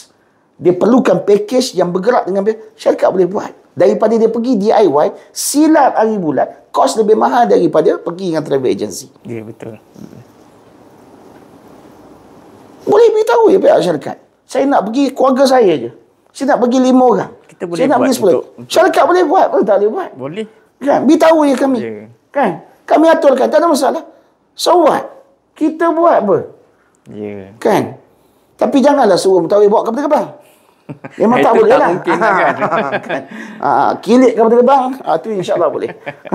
Baik. Belum ada lagi TA yang ada kapal terbang ke? Saya rasa kat Malaysia ni. Ada TA yang Ada. berangan-angan. Angan-angan tu ada. Angan-angan. Dan ada yang dah memilikinya. Dia atur susu dalam almari dia. Okey, faham Ustaz. Baik. Okey, insya-Allah alhamdulillah kita dah dengar panjang lebar tadi fungsi kepada sebuah syarikat mutawif, apa peranan dia. Saya tertarik tadi Ustaz cakap tadi, kalaulah jemaah minta syarikat ataupun mutawif berhibur bersama dengan mereka, apa tugas, apa sebenarnya mereka hire kepada syarikat dan juga mutawif hadir dalam kembara ibadah bersama mereka di Tanah Suci. Okey, insya-Allah kita berehat seketika dan selepas ni kita sambung lagi. Sesuai dengan orang yang mementingkan keselesaan. Sesuai untuk orang yang suka menjimatkan masa untuk fokus beribadah. Sesuai juga untuk warga emas, berkerusi roda dan OKU. Pakej Umrah Premium Plus adalah pilihan terbaik buat anda. Sekiranya anda mencari pakej umrah dengan penginapan hotel yang mewah, dekat, mudah dan murah. Nah, inilah dia Salam Hijrah Holiday dan Faqih Travel membawakan anda pakej umrah Premium Plus khas buat anda. Kami di Faqih Travel Sdn Bhd selaku wakil jualan rasmi Salam Hijrah Holiday Sdn Bhd dengan ini menawarkan diri untuk menjadi penyelesai bagi isu umrah anda. Pakej umrah Premium Plus dilengkapi dengan penginapan Makkah di Hyatt Regency bertaraf 5 bintang yang terletak di kawasan Jabal Umar, landai dan tidak mendaki dengan jarak hotel hanya 50 meter ke Masjidil Haram. Ia terletak betul-betul di seberang dataran Masjidil Haram. Selain dari jarak yang dekat, hotel ini juga dilengkapi dengan saiz bilik yang sangat luas, lengkap dengan pemanas air, set setrika, dewan makan dengan hidangan makanan yang mewah dan lambakan lift yang memudahkan. Di samping lobinya yang luas dan amat selesa. Hotel Hyatt Regency terletak di bangunan Suq Al-Khalil yang menjadi tumpuan orang ramai untuk membeli belah dan mendapatkan makanan. Kerana di bangunan ini terdapat lambakan kedai-kedai makan yang sedap dan popular. Antaranya adalah Al-Baik, Romansiyah, Hardee's Burger, Raydan dan banyak lagi. Bagi penginapan Madinah pula, para jemaah akan ditempatkan di Hotel Dar An-Naim bertaraf 3 bintang yang terletak di kawasan Saf Wanita pada jarak 120 meter ke pagar 338. Dekat sahaja. Bagi pakej umrah Premium Plus, kami menyediakan pakej hotel di Makkah dengan sarapan sahaja. Manakala 3 kali makan di Madinah. Anda boleh membeli makanan dan menikmati juadah yang pelbagai dari pembelian anda sendiri di mana-mana restoran berdekatan hotel. Dari sudut ini, para jemaah lebih lapang untuk menyusun jadual harian sama ada untuk makan atau lebihkan pada ibadah. Dari sudut penerbangan, kami di Faqih Travel dan Salam Hijrah Holiday menggunakan Saudi Airlines atau SV sebagai pilihan utama bagi semua pakej umrah kami. Manakala bagi pengangkutan sepanjang para jemaah berada di Arab Saudi, kami menggunakan bas VIP 46 tempat duduk yang selesa dan dilengkapi dengan slot USB. Yang menariknya, pakej umrah Premium Plus ini juga dilengkapi dengan 2 pengiring bagi setiap 40 orang jemaah. Maknanya, kami boleh memberikan fokus yang lebih dalam bimbingan dan kebajikan para jemaah, di mana nisbahnya 20 orang jemaah 1 mutawif, 40 orang jemaah pula dengan 2 mutawif. Tak cukup dengan itu, para jemaah akan dibekalkan dengan bimbingan kursus umrah secara online dan offline sebelum keberangkatan. Di Makkah dan di Madinah pula, tentu sekali para jemaah akan dibimbing oleh mutawif untuk umrah dan para jemaah juga akan dibawa untuk ziarah Makkah dan 2 sesi ziarah Madinah dengan bimbingan mutawif Malaysia yang terlatih dan berkelayakan. Berpandukan apa yang diajarkan secara tepat di sisi agama, bukannya yang sambil lewa, bukan pula yang penglipur lara. Ada lagi, setiap jemaah akan menerima set bagasi lengkap berupa bagasi 24 inci, bagasi kabin 20 inci, tag bagasi, beg kasut, beg silang, botol spray wudu, sejadah travel, bantal travel dan ID tag. Wow! Lengkap Nanti dulu, macam mana nak kembara jauh-jauh kalau tak ada perlindungan dan pembiayaan perubatan? Kami di Faqih Travel dan Salam Hijrah Holiday menyediakan secara percuma kepada setiap jemaah kami perlindungan takaful dan pembiayaan perubatan percuma sehingga RM8,000 seorang di bawah program Medic Assist Card. Ini baru lengkap. Menariknya di Faqih Travel dan Salam Hijrah Holiday, kami sangat komited dengan penetapan harga yang dikeluarkan pada setiap iklan kami. Kami akan mengemas kini harga pakej kami bagi setiap 3 bulan. Sekiranya anda membayar pada harga merujuk pada iklan semasa, maka itulah harga yang kami janjikan pada tarikh penerbangan anda. Jangan risau, jangan bimbang, kerana setiap apa yang kami iklankan, itulah yang akan kami kotakan. Deposit bagi setiap pendaftaran adalah RM500 seorang.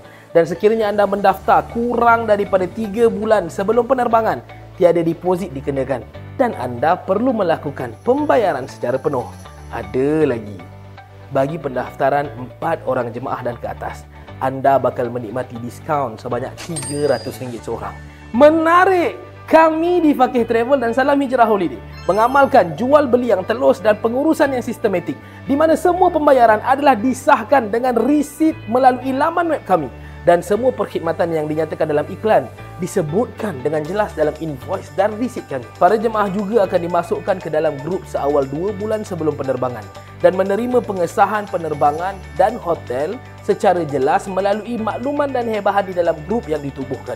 Tiada lagi risau, tiada juga ragu-ragu. Semuanya jelas dan teratur. Ingat, sekiranya anda lewat mendaftar, harga mungkin berubah, kos mungkin meningkat dan ia akan memberikan tekanan kepada jemaah untuk membayar lebih. Jangan tunggu lagi. Jom daftar umrah bersama kami di Faqih Travel dan Salam Hijrah Holiday. Pengurusan umrah paling diyakini di Malaysia. Okay, bismillahirrahmanirrahim. Okay, alhamdulillah kita sambung lagi dalam topik salah faham tentang kembara ibadah umrah. Kita dah huraikan 3 poin penting tadi dan kini masuk kepada poin yang terakhir yang saya kira ini poin yang orang kata ultimate point lah kan. Okay, dia bersangkut juga dengan poin yang ketiga tadi Ustaz yang berkaitan dengan itinerary kan. Ini tentang program dan juga aktiviti sepanjang kita berada di Tanah Suci Mekah lah, di Mekah dan juga Madinah. Ni kadang-kadang jemaah bila tengok itinerary yang kita bagi, yang kita propose tentatif tu kadang-kadang apa bondo ni, lebih kurang gitu. Sini je, jalan tak banyak. Dan jemaah ni pula dah merata tempat dia pergi. Macam-macam kan. Kenapa tak masuk? Sedang sekarang ni bila nak tengok tempat lawatan dekat Mekah ke Madinah ke Saudi ni dah macam mudah. And search kat Google ke YouTube kita boleh tengok banyak sangat tempat. Tadi kita ada bincang off topic tadi, ada bincang jugalah tentang tempat-tempat lawatan di Saudi kan. Banyak sangatlah, salji tak saljinya kan, tempat boleh pergi tak boleh perginya kan. Tapi bila tengok itinerary dia sediakan oleh syarikat, apa ni Ustaz, takkan ini nak pergi kan. Sedangkan kita 5 malam Ustaz dekat Mekah, 5 malam kat Madinah, lama tu Ustaz. Lama ni. Kita nak pergi ni takkan ni je Ustaz. Takkan nak lepak haram je Ustaz. Okey Ustaz, macam mana Ustaz nak uraikan perkara ni Ustaz? Kita nak bagi faham jemaah ni sebenarnya kan. Masya Allah. Okey, baik. Sidang pendengar yang dikasihi Allah Azza wa Jalla. 5 malam di Madinah, 5 malam di Mekah. Lama ke? Tak. Dia jadi lama bila duduk saja. Tak ada apa kan, dia akan rasa macam lama. Jika dia penuhi aktiviti selama 5 malam untuk dia bertenang seketika daripada urusan kecenderungan dunia, maka dia akan merasa lazatnya, manisnya yang dikatakan halawatul iman wa halawatul ibadah.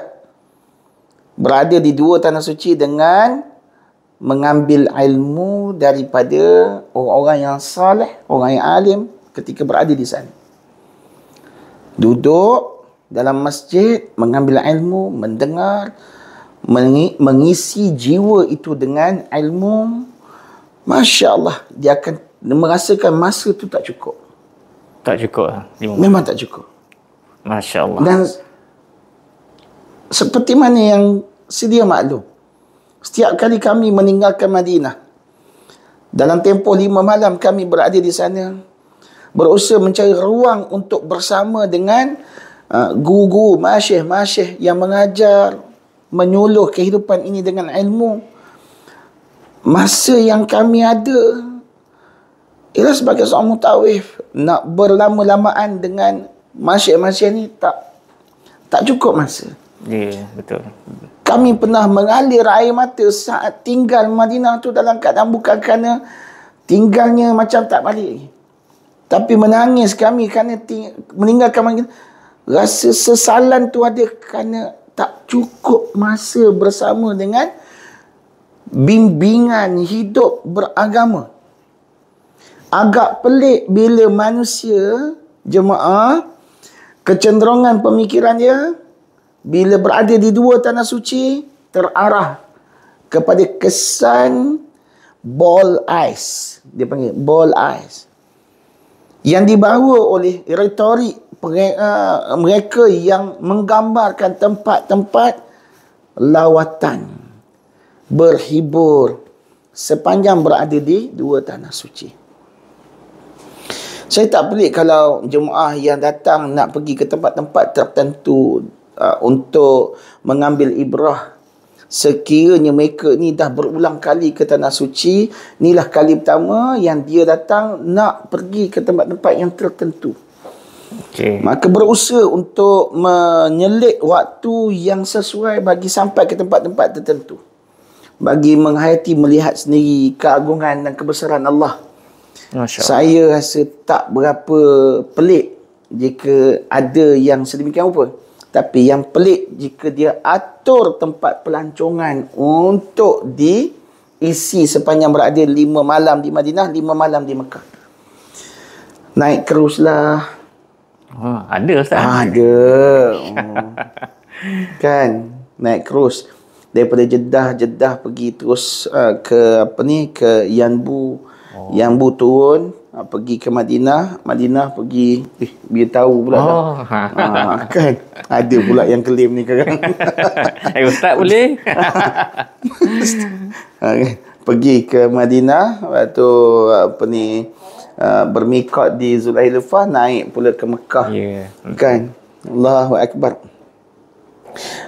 Tu pengalaman-pengalaman yang ialah bila kita bawa sekelompok-kelompok tertentu lah. Betul. Tapi apa yang kita nak katakan di sini, perjalanan yang nak diatur bagi mengisi perjalanan luar daripada konteks ibadah, iaitu perjalanan pergi menghayati tempat-tempat bersejarah, tempat-tempat yang hebat di Jazirah Arab ni, kita katakan 5 malam tu tak cukup. Betul. Kerana masa yang ada untuk tiap jemaah mengisi dengan program-program ibadah sudah cukup untuk menguji tahap fizikal tubuh badan mereka. Kemampanan tubuh badan mereka menempuhi situasi iklim di sana pun satu hal dah. Ini kan pula untuk bergerak cergas dengan stamina yang begitu tinggi untuk pergi ke tempat-tempat yang memerlukan perjalanan ke satu tempat yang begitu jauh. Besar. Sebagaimana contoh, daripada Madinah nak pergi ke Al-Ula. Contoh Al-Ula. Dia lebih utara Ustaz. Dia ke arah utara. Ke arah utara. 4 jam pergi straight. Dan ingat, sepanjang perjalanan kiri kanan tu tak ada apa-apa yang menarik. Dia hanya ada Sahara. Bumi Jazirah Arab ni ada 2 bentuk rupa muka bumi. Satu disebut Sahara, satu lagi disebut sebagai dia bagi apa? Sumaishi. Kawasan berbukit dan berbatu. Sahara kawasan berpasir. Gurun. Yang yang akan ditempuhi oleh para jemaah. Bila sampai di Al-Ula, barulah ada perkampungan. Kat sana adalah tempat sejarah. So 4 jam perjalanan tu, nak kencing, nak buang air besar pun semua agak kritikal sebab dia tak ada R&R macam kita. Macam tempat kita kan. Kita 4 jam macam KL, contohlah KL nak pergi mana? Penang lebih kurang lah. Penang, Tanjung Malim, Penang atas. Penang lah. 5 jam gitu. Ada R&R berbiji 10R. Banyak sangat R&R. Jadi macam daripada Madinah pergi sana. Jadi Madinah nak sampai ke Al-Ula, dia akan tempuh satu lagi tempat bersejarah, iaitu Khaybar. So lebih kurang 2 jam perjalanan daripada Madinah. Okey, baik. Pergi 4 jam, balik 4 jam, 8 jam. So atas jalan raya. So berapa jam yang kita nak berjalan dekat sana?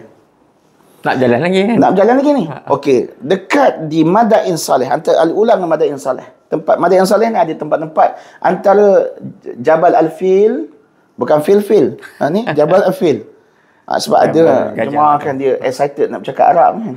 Dia minta, dia bawa pergi ke satu restoran, lalu dia nak minta lada. Jadi dia semangat, dia minta dengan budak Pakistan tu, dia sebut apa? Fil. Saya duduk sebelah tengah makan, terkeluar nasi. Semua habis yang kata. Abang minta benda. Aku minta lada. Abang bukan minta lada, abang minta gajah. Memang tercengang budak tu. Aduh. Bukan nama lada tu Fil. Fil. Pun satu hal juga. Kan? Okey, baik. Antara Jabal Fil nak sampai ke Hegra, jauh. Kena naik bas dia. Bukan boleh naik apa yang kita nak. Kena naik bas dia. Nak sampai ke satu tempat tu, jarak dia dalam makan masa lah 10 ke 15 minit. Jauh lah, kalau jalan kaki memang meninggal lah. Maksudnya 10-15 minit jadi, jauh. Jauh. Jadi untuk memenuhi itu, belum nak pergi ke muzium tradisi dia, muzium tradisional dia, night market dia, lepas tu kawasan-kawasan gurun dia, apa nama tempat tu, kat situ ada resort. Lepas tu nak pergi antara satu canyon ke satu canyon yang dia buat jalan bertali dengan basikal tu, ala-ala macam kat Bandung tu. Kan? Okey. Allahu Akbar. Sebenarnya nak ambil gambar je kan. Ya. Tapi dia lalu jugalah.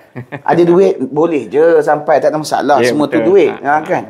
Nak naik benda hot balloon. Saya kata hot balloon mahal. RM900 satu kepala. 1000 lebih. Baik, ingat. Saya percaya ramai yang mampu. Tapi kalau jatuh, insurans tak cover. Itu je. Cakap tu terang. Sebab dia kategori extreme sport. Kan? Okey, faham. Jadi sebelum kita pun teruji dengan sesuatu, kita jangan penyakit. Nak sampai tempat tu satu hal dah. Okey, baik. Tapi kalau yang baru ni merancang dengan satu perancangan yang begitu hebat perjalanan ni, jangan campur aduklah hajat nak pergi ke tanah suci beribadat. Okey, betul. Datang nak beribadatlah. Ingat, saya pernah jumpa ada satu syarikat travel agency yang menawarkan pakej percutian di Saudi. Ada. Pakej percutian dia 10 hari 8 malam. Nak tahu berapa harga dia? Jangan terkejut, harga dia RM33,000. Satu kepala Ustaz. Satu kepala. 10 hari 8 malam. RM33,000. Saya masih simpan lagi brosur dia. Okay. Sebaik sahaja sempadan dibuka selepas PKP, itu dia punya brosur. RM33,000. Perjalanan macam-macam. RM33,000. Saya fikir, ya Allah. Baiklah, aku ambil tiket business class. Duduk dalam tu elok-elok, pergi balik. Sampai sana, sedap nak buat ibadah. Beribadah sungguh-sungguh. Makan sedap-sedap. Pergi ulang alik masjid. Kan, RM33,000. Bawa pula orang rumah dengan anak-anak. Masya Allah. Tak boleh tu. Kan. Daripada berjalan. Tapi lah, ada orang mampu nak pergi. Jangan anggap 12 hari 10 malam dalam pakej kembali ibadah umrah ini dapat memenuhi hasrat para jemaah yang ada keinginan seperti itu. Ya. Kerana tak cukup masa. Betul. Hakikatnya masa yang akan ditempuhi ketika berada di sana, Masya Allah, sangat pantas meninggalkan kita. Kan? Itu belum lagi kita penat disebabkan berulang alik ke masjid. Ya, betul. Masya Allah. Jadi sebab itu kita nasihatkan pada para jemaah agar fahami tujuan sebenar pergi ke tanah suci. Kena clear objektif sebenar untuk mengerjakan ibadah. Betul. Tanah suci adalah tempat untuk kita menyerah diri kepada Allah Azza wa Jalla. Membina takrib, membina hubungan kita untuk takarrub kepada Allah Subhanahu Wa Taala. Tapi kalau nak mengisi ruang-ruang perjalanan pada satu-satu tempat yang tertentu reasonable dengan related dengan perjalanan umrah, kita taklah pelik. Contoh, ajak pergi Badar. Boleh kita bawa, boleh. Badar pergi pun jauh Ustaz kan? Badar 2 jam daripada 2 jam. Madinah. Kan? Ada yang generasi baru ni dah tak tahu tentang Bukit Magnet. Dia baca-baca bukit, dia baca-baca dalam buku dan juga YouTube Google semua. semua. Dia kata, Ustaz boleh tak bawa pergi Bukit Magnet? Saya nak pergi untuk apa? Nak tengok bukit, kita tengok dulu kat gambar ni. Okey, ini yang dapat tengok. Okay. Nak tengok Selalu saya tunjuk. Ni YouTube dia, sebab kau pun tahu daripada YouTube kan. Kau tengok sana, ni rupa dia tempatnya, ini kau dapat. So boleh tak pergi? Boleh, tak ada masalah nak pergi. Tapi ini yang kau dapat. Sebenarnya dia patut dia faham lah. Tapi nak pergi juga. Bila dia sampai menyesal. Kan? Ini je. Kan? Halas sekali bila nampak ATV, dia naik ATV. Nanti kata Allah buang duit je. Sini banyak Ustaz Okay. TV. Lepas tu nak naik unta. Okeylah, dekat Taif puas dah naik unta. Kan? Itu boleh campur lagi hak yang minta ustaz boleh tak bawa pergi naik cable car apa semua. Baik. Selalunya pergi ke cable car di Taif ni, contoh macam di Taif. Dia paling dekat dengan Mekah. Kan Taif. Saya bukan mutawif tak nak bawa. Betul. Mutawif dia tengok keutamaan. Jika masa tu terluang dengan baik, maka kita boleh singgah. Sebab setiap jemaah yang pergi nak naik ke Mekah, dia akan memakan masa untuk waktu di situ sekitar 1.5 jam minimum. So burn 1.5 jam tu maknanya perjalanan boleh sampai ke Mekah. Sekiranya habis masa kat situ 1.5 jam 2 jam, tengok jumlah jemaah juga. Kalau within 20 packs memang boleh habis 1.5 jam total. Maknanya kalau kita lewat 1.5 jam, kita sampai Mekah tak boleh masuk. Sebab kita akan sampai pada waktu isyak. Betul. Bila tak boleh masuk, dia akan drag lagi masa. Sampai ke tengah malam. Bila betul, tengah Ustaz. malam, so apa yang kita rugi? Apa yang kita dapat sebenarnya? Apa yang kita dapat? Apa yang menyebabkan kerugian pada kita? Betul, Ustaz. Nikmat beribadah di dalam Masjidil Haram. Tapi manusia dia mempunyai kecenderungan tertentu. Bila gagal faham, mereka gagallah dapat penghayatan. Maka di sinilah berlakunya dilema seorang mutawif. Kan. Tadi nampak nampak kelemahan mutawif. Mengawal lah, mengongkong lah. Yeah. Bila duduk sini, dilema seorang mutawif. Mutawif pula dilema sebab dia antara prinsip beragama, prinsip ilmu yang dia pegang. Dan atas dasar mencari rezeki yang halal. Betul. Untuk bekerja. Untuk bawa balik kepada anak dan isteri. Meninggalkan keluarganya demi untuk menyantuni para jemaah. Kadang-kadang terpaksa telan pahitnya. Akur dengan kehendak hawa nafsu para jemaah. Para jemaah tak pernah tahu perasaan seorang mutawif yang takutkan azab Allah. Seorang mutawif yang takutkan azab Allah. Tapi kadang-kadang berada pada dua situasi. Tunduk kepada jemaah yang berpegang pada kuasa duit yang dia miliki. Dan kadang-kadang terpaksa tunduk dengan kehendak yang bukan-bukan daripada jemaah. Betul. Demi hanya sesuap rezeki yang nak dibawa balik oleh seorang mutawif yang berpegang prinsip agama, prinsip ilmu. Sebab tu ada bahagian sahabat kami, dia meninggalkan terus dunia mutawif. Mutakhir ini bukan lagi dunia yang dia sedang kenali dulu. Jadi para jemaah sekalian, betulkan niat, letaklah objektif yang jelas pada perjalanan ibadah kita. Wallahualam. Betul, insya-Allah. Begitulah para penonton semua. Kita kena asingkanlah antara kembara ibadah kita dengan kembara percutian kita. Kita kena fahamlah kenapa kita pergi ke tanah haram, ke tanah suci Mekah, Madinah, apa tujuan kita ke sana dan apa tujuan kita bayar sejumlah harga kepada mutawif, kepada syarikat penyedia perkhidmatan. Sebab-sebab ni Ustaz tadi kan. Sebab benda-benda yang ibadah ni lah yang nak bawa balik kita ke jalan yang benar. Inilah yang paling mahal sekali. Inilah apa yang sepatutnya kita bawa balik apabila kita pulang daripada mengerjakan ibadah umrah, insya-Allah. Okey, saya rasa setakat ini dulu podcast kita. InsyaAllah kita akan sambung lagi pada siri yang akan datang dengan topik-topik yang mungkin lebih panas lagi Ustaz, boleh ya Ustaz? Kita panaskan lagi Ustaz, insyaAllah. Bukan apa, tujuan kita adalah untuk membimbing para jemaah, untuk berkongsi pengalaman, sedikit ilmu yang kita ada kepada semua para penonton, agar industri ini ataupun agar apa yang kita nak apabila kita melaksanakan umrah ini tercapai dan pulang dengan menjadi seorang yang lebih beriman dan lebih bertakwa kepada Allah SWT. Saya kira setakat itu saja dan kita jumpa lagi pada siri yang akan datang. Assalamualaikum warahmatullahi wabarakatuh. Waalaikumsalam warahmatullahi wabarakatuh. I see an amazing place. Feels like a dream. A place of many wonders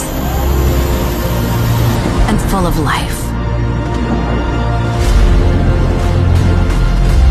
I open my eyes. Earth is our Pandora.